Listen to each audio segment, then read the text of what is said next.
আরে ভাই, আপনারা যারা 1971 সালের কথা বলেন যে রাজাকার হয়েছে, ঠিক আছে, পাকিস্তান এই করছে, পাকিস্তান ওই করছে, পাকিস্তান সেই করছে, আপনারা কি জানেন যে 1971 সালে 16 ডিসেম্বরে দেশ স্বাধীন হওয়ার পরে দেশ কার কাছে তুলে দিছিল? দেশ ইন্ডিয়ার কাছে তুলে দিছিল। ইন্ডিয়া সেনা প্রধানের কাছে পাকিস্তান তুলে দিয়ে চলে গেছিল। এরপরে কি হয়েছে আপনাদেরকে আমি বলি, 1971 সালে 16 ডিসেম্বর তারা তুলে দিয়ে গেছে, কিন্তু ইন্ডিয়া কিন্তু বাংলাদেশের কাছে তুলে দেয় নাই। ইন্ডিয়া এর পরে ডিসেম্বর মাস গেল, জানুয়ারি গেল, ফেব্রুয়ারি গেল, মার্চ গেল, এপ্রিলে আইসা তারা বাংলাদেশের মানুষের কাছে, বাংলাদেশের আর্মির কাছে হ্যান্ড ওভার করছে। তাহলে আমার কোশ্চেন হইলো, ডিসেম্বর মাস থেকে এপ্রিল মাস পর্যন্ত তারা বাংলাদেশে কি ঘোড়ার ঘাস কাটছে?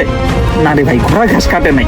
শোনেন, পাকিস্তানের যুদ্ধের সময় যে যত মানুষ মারছে, ধর্ষণ হয়েছে, এরপরে এই যে 3 মাস, 3.5 মাস যে ইন্ডিয়া বাংলাদেশে শোষণ করছে, ভাই শোষণ করা মানে বুঝেন? শোষণ করা মানে হচ্ছে গিয়া একদম মানে যা ছিল সব একদম লুইটা পুইটা নিয়ে গেছে ভাই। ওই সময় বাংলাদেশে কিন্তু প্রচুর ধর্ষণ হয়, এটা কিন্তু কোনো নিউজে আসে নাই, কোনো জায়গায় আসে নাই। তারপরে ওই সময় বাংলাদেশের যত কল কারখানা ছিল, সবগুলার পাসপোর্ট খুইলা সেমনে পারছে ভাই, ওগুলো লয়ে গেছে ইন্ডিয়াতে।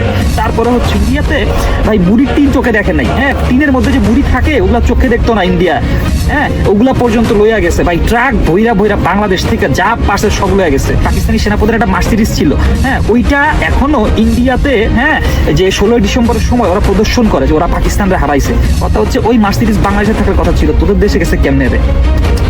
তারপরে বাংলাদেশে ওরা কিন্তু এখনো অনেক কিছু কিন্তু প্রদর্শন করে, দেখবেন 16 ডিসেম্বরে। তাহলে এই জিনিসগুলো, আমাদের এই জিনিসগুলো, মূল্যবান জিনিসগুলো তোদের দেশে গেছে কিভাবে রে ভাই?